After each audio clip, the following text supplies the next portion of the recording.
esa situación. Obviamente, si el niño tiene una sepsis al mes de edad, ya no es una sepsis neonatal, es una sepsis de un niño lactante, ¿va? En cuestiones de por cómo se transmiten los bichos, vamos a debemos de analizar la transmisión horizontal y la transmisión vertical. La transmisión vertical prácticamente es, pues ya sabemos, ¿no? Vertical, ¿cuál sería? De madre a hijo. En esta cuestión tenemos tres formas en las que la mamá puede infectar al bebé. Puede ser mientras el bebé está dentro de la mamá, que sería una probabilidad. La segunda puede ser cuando tenemos el expulsivo o la cesárea, o que sea, pero es cuando está en trabajo de parto. La tercera, que es muy poco probable, pero se puede dar por lactancia materna, ¿ok?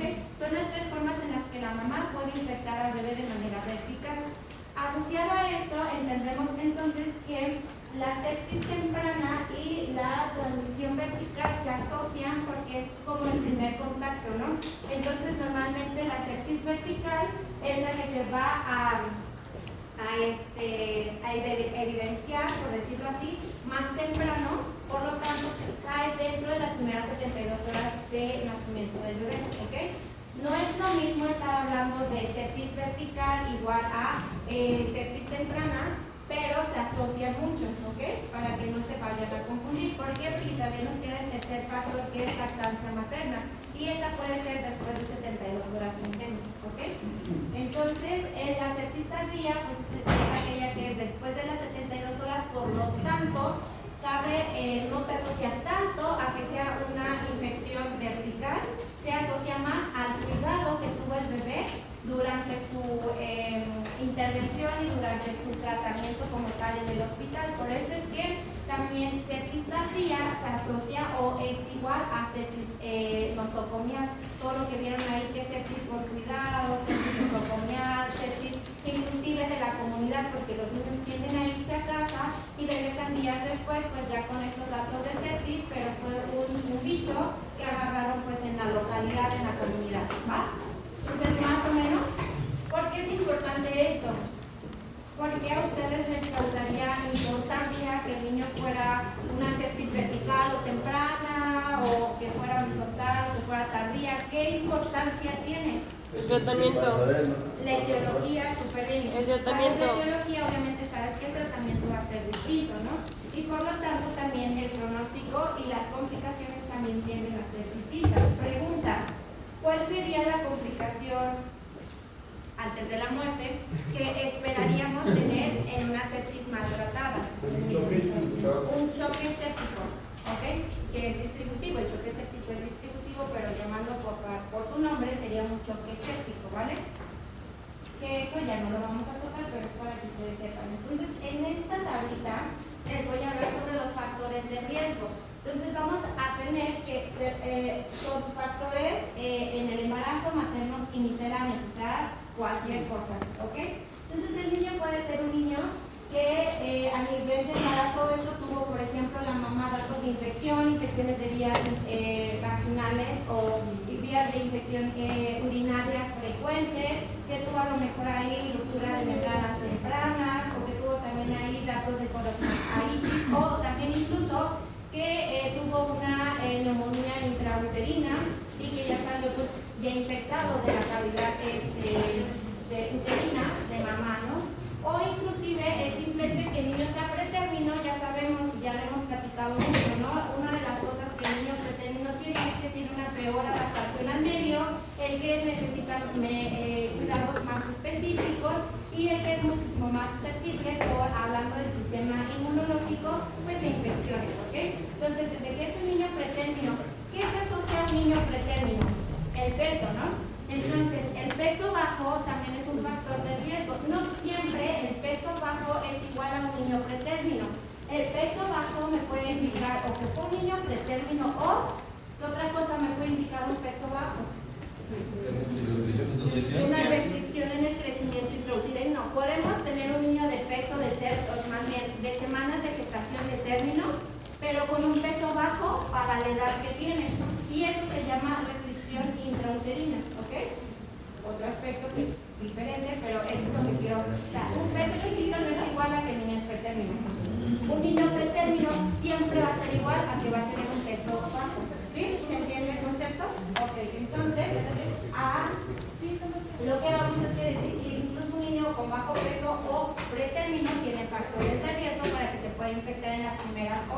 días de vida.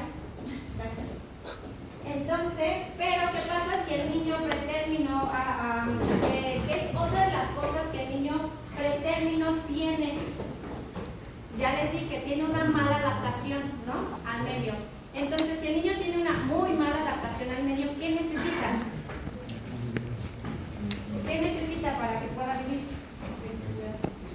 Necesita maniobras, ¿no? Necesita, a veces tenemos que invadirlo normalmente a nivel respiratorio, por eso es que acá en las misceláneas te ponen ventilación mecánica, catéter, estancia intrahospitalaria pues prolongada porque es un niño prematuro, etcétera, etcétera, y tan solo por esta causa es un niño que se manipula más, es un niño que está en constantes exposiciones a agentes que no necesariamente son de origen vertical, más bien son nosocomiales, y son niños pues obviamente que tienen altísimo riesgo pues de infectarse tarde o temprano. Entre más tiempo estén en el hospital, pues más riesgo tienen a infectarse, ¿ok? Entonces aquí vamos con otra definición que no vamos a tocar, pero ¿cuál sería la definición de infección o sepsis nosocomial a una infección o sepsis en la comunidad? Pero si el niño se fue y al día siguiente regresa porque tiene fiebre y está mal, ¿eso es comunidad o es nosocomial? ¿Cuánto tiempo después de que sale un bebé del hospital se considera nosocomial? Hasta 72 horas, ¿ok? Entonces ese es otro punto. Sí, pero eso es a lo que vamos, depende. Si es una sepsis temprana, lo más probable es que las primeras 72 horas haya sido vertical y no nosocomial, ¿ok? Entonces la tardía casi es igual, no es 100%, pero casi en su totalidad es que fue por alguna manipulación con el bebé, o sea, algo nosocomial, ¿va? ¿Sí? Hasta aquí vamos bien. Entonces, etiología. Aquí es bien importante porque si ustedes leen, en donde lean van a tener un chorro de información en donde depende del país, depende el año incluso en el que se haya hecho el estudio, depende de que si es un hospital que está en un país en vías de desarrollo, desarrollado, o sea, son un montón de factores. Incluso en el mismo país tenemos un poco de etiologías distintas, depende a lo mejor del estrato social en el que se hizo el estudio, ¿ok? Para muy generalizado, aquí en esto de acá pues les pongo lo que influye en que un niño sea infectado por un bicho o por otro, pero aquí normalmente te dicen, los microorganismos involucrados pueden tener variaciones, depende de, a lo mejor si es un niño pretérmino versus un niño término. Si es un niño que tiene un antecedentes de infecciones maternas intrauterinas, por ejemplo, si hubo una profilaxis antimicrobiana de la mamá o no, y bueno, entre otras cosas, ¿ok? Pero en general, aquí te dice que la etiología fundamentalmente es bacteriana. La sepsis por hongos y virus es muy poco frecuente, pero existe. O sea, no se queden con que jamás en la vida un niño puede tener sepsis por un hongo o por algún virus. Sí pueden, pero es muchísimo más frecuente que la sepsis sea por una bacteria, ¿ok? Por eso es que tenemos tratamientos empíricos. ¿Saben cuál es el tratamiento empírico de una sepsis temprana? Esto lo vamos a preguntar en el ENAM. Antibiótico, pero ¿qué? Primera línea. Antigena. Sí, esa es la de primera línea. Está muy dirigido eso. Está muy dirigido, pero justo por esto, porque sepsis temprana está casi siempre asociado, o que si no es un estreptococo agalacti o estreptococo del grupo B, puede ser en su mayoría por E. coli. Entonces, la mayoría de las sepsis tempranas, casi un 90%, va a ser causadas por este tipo de bacterias o por enterobacterias, ¿ok? Y Ampigenta va dirigido exclusivamente para este tipo de bacterias. Ampi para estreptococo y Genta pues es un aminoglucósido. El aminoglucósido pues es para gram negativos principalmente, entonces se va a cargar todo lo de E. coli, todas las enterobacterias más comunes. Por eso es que está muy dirigido. ¿Por qué? Porque ya tenemos que la mayoría de veces siempre va a ser una enterobacteria o va a ser a lo mejor estreptococo del grupo B, ¿ok?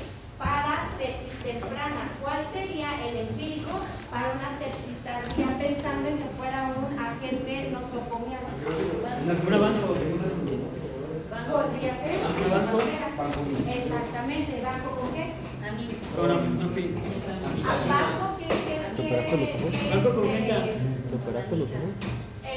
¿Con qué grupo de bacterias trabaja principalmente?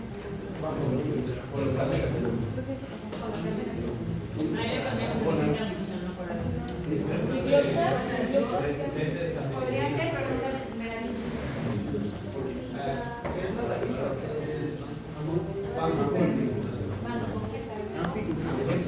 O con una cefalosporina, dependiendo. Entonces tendríamos que ver obviamente el concepto y todo el texto. Y obviamente si ya tienes un agente microbiológico aislado, pues obviamente ahí la terapia es muchísimo más dirigida. Pero no te vas a esperar a que un estudio salga positivo para iniciar tratamiento cuando ya tienes esto. El síndrome de respuesta inflamatoria sistémica más a lo mejor un probable foco infeccioso, una neumonía o alguna otra cosa, ¿ok? Los niños se deterioran muy rápido y los fármacos son bien sensibles, o sea, por cualquier cosita ya se te hipotensaron, ya se te hipertensaron, ya le bajó la glucosa, ya le subió la glucosa, o sea, de verdad son súper delicados y esperarte a que algo salga positivo muy probablemente no lo alcances, ¿ok? Por eso es que hay tratamientos de manera empírica, ¿ok? Entonces, cuando es temprano, los que más se asocian es el estreptococo del grupo B y el Goli, ¿ok? O otras enterobacterias. Cuando es ya por algo más tardío, en noche vertical, los agentes más conocidos pues van a ser un poquito más, por ejemplo, estafilococos o epidermis, por ejemplo, de los gram negativos siguen siendo las enterobacterias las causantes en primera línea, pero ya tenemos otras como pseudomonas o ya tenemos otras bacterias que son más agresivas. Por eso es que necesitas dar un tratamiento más agresivo. Por eso es eso, ¿ok? ¿Hasta ahí vamos bien?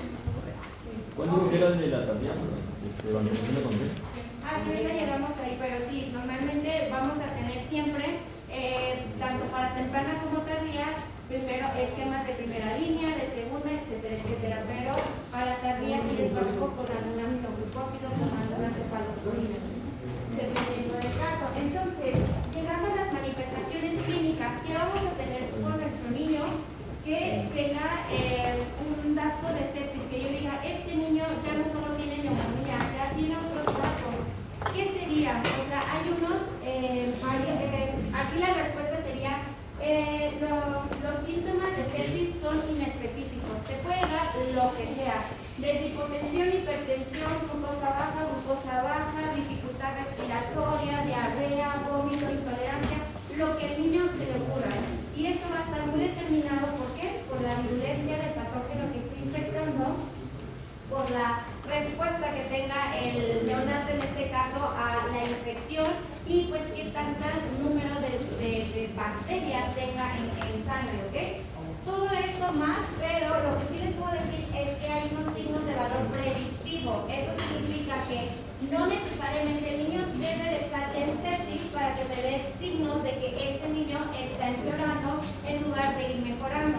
¿Cuáles son estos? Los que les pongo en esta lista. Normalmente empezamos con dificultad para alimentarlos. El niño era un niño que comía súper bien, y de repente ya no quiere comer, o sea, no tiene fiebre, respira bien, no tiene datos de dificultad respiratoria, pero no me quiere comer. Entonces, y está a lo mejor con un diagnóstico de neumonía, no sé. Pero si me comía y ahorita ya no me quiere comer, yo no me da ningún otro dato, entonces ojo y ojo rojo con ese niño, o sea, porque no me quiere comer. Entonces, tenemos que estar súper, o sea, con la lente de lupa con ese niño, porque dices, este niño en lugar de ir mejorando, me está empeorando, porque un dato de que no me quiere comer es un dato de que va empeorando el niño, independientemente de la clínica o del diagnóstico que tenga el bebé, ¿ok? Entonces, los niños deben empezar a comer. Obviamente, si ya empieza con convulsiones, a pesar de que no tenga fiebre, no tenga ningún dato laboratorial de sepsis o de respuesta inflamatoria sistémica, pero ya me empezó a convulsionar y era un niño que en teoría no tenía ningún factor de riesgo para convulsionar, entonces, ¿qué deben pensar? Este niño o tiene una crisis convulsiva real por un origen neurológico o es un dato indirecto de que esté infectado a nivel del sistema nervioso central, ¿ok? Y bueno, las otras y las más comunes, la verdad es que un niño con sepsis, a pesar de que no tenga su infección a nivel o su foco infeccioso a nivel pulmonar, casi siempre te va a dar datos respiratorios. ¿Y se acuerdan por qué? por qué los niños cuando tienen sepsis casi siempre, o sea, es casi una regla que siempre te van a tener alguna alteración ligera, por lo menos a nivel respiratorio? ¿Se acuerdan cuando vimos la animación neonatal? Que les dije que los niños eran meramente respiratorios. Todo se engloba en la respiración en los niños cuando pues están chiquitos. Entonces, si tú das una buena estimulación a nivel respiratorio, lo sacas del paro. No es como un adulto que les tienes que dar compresiones para que lo saques del paro, ¿no? Si el niño deja de respirar, deja de dar una frecuencia cardíaca. Si el adulto deja de latir, deja de respirar. Al revés, los niños. Si los niños dejan de respirar, pues dejan de latir. ¿Me explico? Entonces va muy relacionado a que todo le afecta al respiratorio, todo. Entonces casi todas las infecciones te van a dar datos respiratorios o cualquier enfermedad. A veces ni siquiera tienen nada a nivel respiratorio, tienen una diarrea, pero el niño está con taquipnea, el niño le cuesta respirar, pero no tiene nada que dejar. Entonces siempre va a estar a veces muy relacionado, ¿ok? Entonces, esto es muy intenso, pero bueno. El punto aquí es que ustedes vayan viendo que vamos a tener síntomas. Como es sepsis, ya dijimos que es algo sistémico, me puede dar síntomas a cualquier nivel. Puede darme en uno, dos o en muchos aparatos y sistemas, ¿ok? Entonces, por eso es que previamente inicié diciéndoles que las manifestaciones clínicas siempre van a ser inespecíficas. Puede tener unos datos clínicos y puede ausentarse otros. En un niño puede tener, cada niño es diferente, entonces un niño puede manifestar muchos síntomas, por ejemplo, respiratorios, y el otro niño que también tiene sepsis, no tiene nada respiratorio, pero sí tiene mucho digestivo. ¿Me explico? Entonces sí tiene que ver mucho por el foco, en donde está el foco infeccioso, pero también tiene que entenderse que la sepsis, cuando ya se considera sepsis, es porque ya tienes, dándote una respuesta inflamatoria sistémica, que sí tienes un foco, pero debemos de entender que ese foco ya se diseminó. Por eso es que ya no tienes solamente el foco localizado. Por eso es que ya tienes una respuesta inflamatoria sistémica, ¿ok? Porque un foco localizado y no diseminado no te va a dar una respuesta inflamatoria sistémica. Y volvemos con el ejemplo súper claro de la neumonía, ¿ok? Para que les quede claro, ¿sí? Más o menos.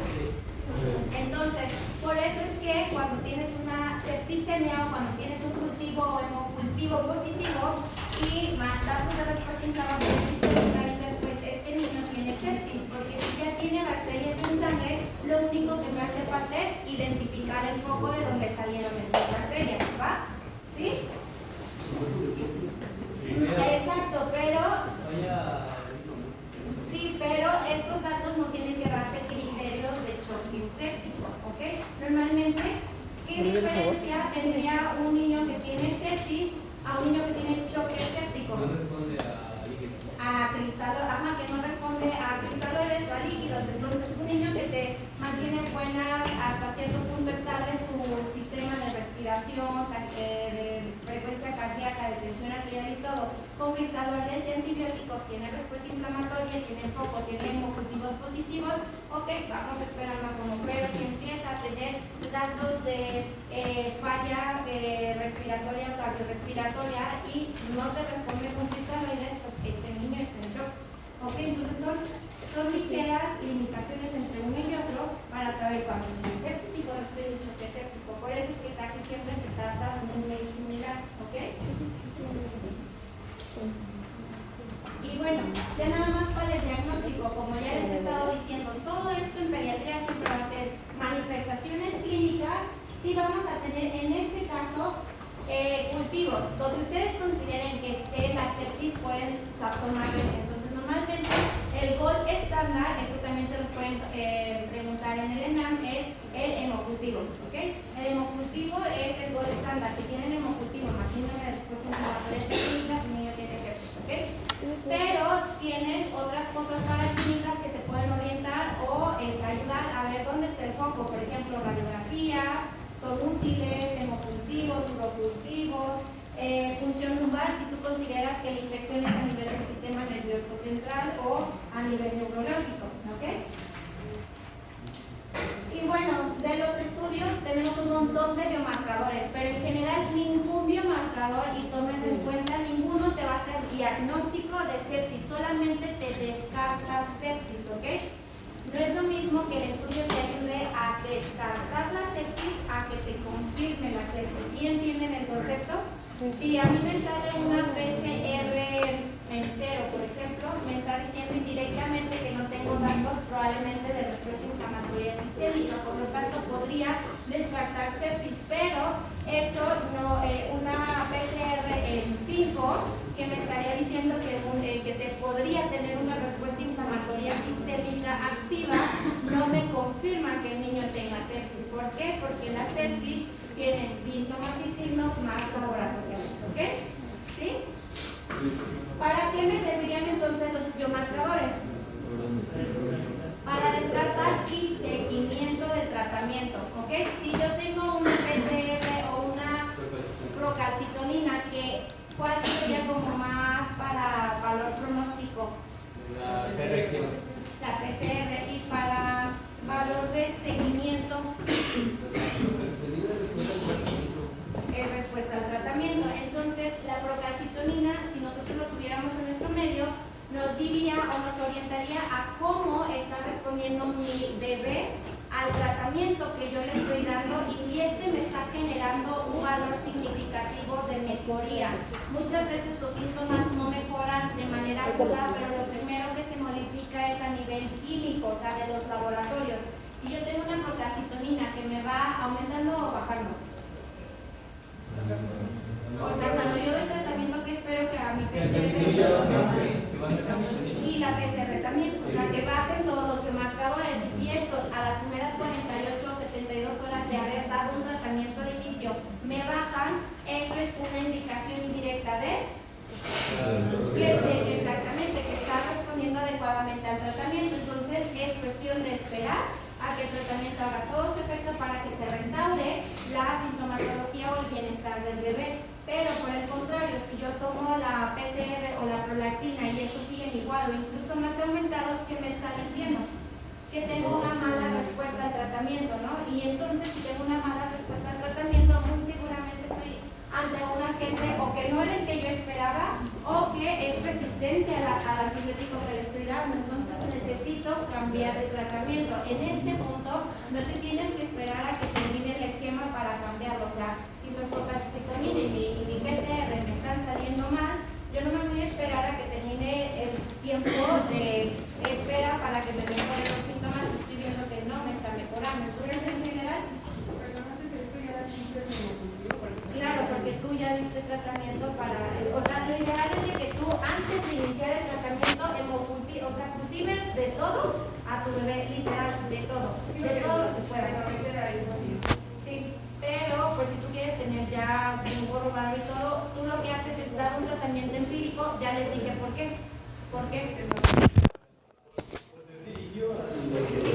Es dirigido, ya más o menos, pero vuelvo a repetir, tú no te puedes esperar a que te salga tu hemocultivo algún cultivo positivo, porque tu bebé es inestable.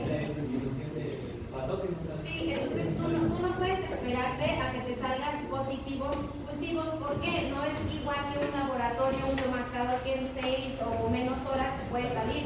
El hemocultivo se tiene que cultivar y por lo menos tienes que esperarte un par de días, 72, para que sea un poquito más predictivo de que esa es la bacteria que está. Pues no te puedes esperar 3 días y tu niño está en sexo del choque, pues no, o sea, por eso es que empiezas empíricamente, pero justo para esto se hace. Probablemente para esa fecha tú ya tienes el hemocultivo y muy probablemente digas, no me mejoran bien, efectivamente, son resistentes o es otra bacteria, entonces cambias el antibiótico. Pero debemos de considerar que muchas veces no tienes esto a la mano, o sea, no tienes el hemocultivo, o sea, por cualquier cosa, o te estresaste, te bloqueaste, lo primero que hiciste es antibiótico y cristaloides y ya le voy a poner adrenalina, ya le voy a poner todo y se te olvidó cultivarlo, y dices, pues ya le metí un montón de antibiótico ahora para saber si era o no era. Entonces, lo ideal siempre que tengas esto ante sospecha, por eso es que tenemos manifestaciones clínicas predictivas. O sea, el niño todavía no tiene nada, pero me dice, ya dejó de comer, mejor empecemos a cultivarlo, o sea, a revisarlo, tomarle laboratorios para ver que este niño, por eso, a eso me refería con lente de lupa, ¿no? A que tú dices, este niño no me está avanzando como yo quiero, hay que empezar a hacer estudios porque que no vaya a irse hacia una sepsis o peor a un choque séptico, ¿ok? ¿Sí? ¿Hasta ahí vamos bien? Y bueno, ya nada más esto es como para con calma que ustedes digan qué marcadores, la especificidad y sensibilidad, porque eso es súper importante para que ustedes digan, ok, de todos estos estudios, ¿cuál es el que me va a sacar de apuros o cuál es el que yo debería estudiar? Porque eso sí, no sé si han visto a los lactantes chiquitos, no sé si han visto, perdón, a los neonatos, y no sé si han visto a los preternos, o sea, son muy chiquitos, muy chiquitos. Y para que tú le empieces a sacar litros de sangre, o sea, tampoco no aplica. Entonces debes de considerar bien qué estudios vas a realizarle, porque muy seguramente pues no le puedes tomar mucha sangre a un bebé, o sea, tienes que cuantificarla y es muy escaso lo que debes de hacer. En general, el tratamiento nos adelantamos un poquito, pero cuando se recomienda un tratamiento empírico, pues ya les había dicho, normalmente es una ampicilina con una aminoglucosa, puede ser fibra o amica. Normalmente o en la actualidad ya se requiere más, o les gusta más usar genta que amica, pero en general pues lo que tengan, ¿no? Amica o genta más amplia. Entonces, para el tratamiento de sepsis temprana, amplia genta. ¿Ok? Y de segunda línea, si no tienes esta, si está alérgico, es resistente, lo que ustedes quieran, le pueden dar una cefalosporina de tercera generación en monoterapia o combinada igual con alguna aminoglucósido, ¿vale? Y bueno, aquí más o menos es los antibióticos que se utilizan. En la parte verde tenemos los que son, ya ven, por ejemplo, aquí te dicen que son 7 días, pero les voy a repetir, dependiendo de ustedes lo revisen, que es 72 horas a temprana o pueden en algunas literaturas decir que unas más, ¿ok? Pero para fines prácticos va a ser menores de 72 horas, ¿ok? Pero en general aquí lo que se dice es que van a usar ampli, genta, a lo mejor para las dos, pero normalmente la que se utiliza más en tardía siempre va a ser vancomicina, ¿ok? Banco con genta normalmente, o puedes empezar con alguna otra dependiendo de qué es lo que tú sospechas. Y aquí están las dosis, no es necesario que ustedes se lo sepan, pero pues nada más es para que ustedes más o menos chequen cuáles son las dosis de los medicamentos que normalmente se les puede dar.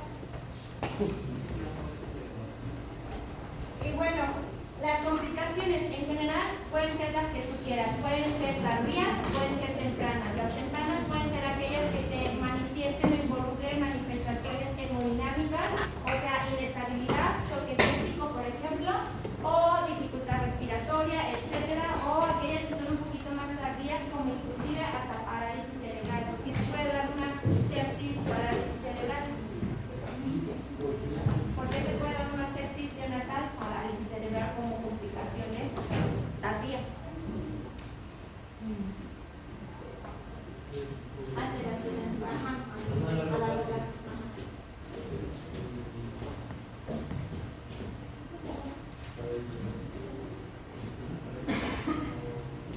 Ok. ¿Qué se afecta a nivel de, ya lo dijimos, o sea, ya nada más otra vez como analizarlo? Los síntomas más comunes en todas las sepsis, ¿qué es? Respiratorio. Si no lo cubres bien, la respiración que hace a nivel del cuerpo, te oxigena, exactamente, te genera hipoxia. ¿Cuáles son las más fresas? Ya les había dicho. ¿Cuáles son las neuronas más fresas? ¿Cuáles son las neuronas en general?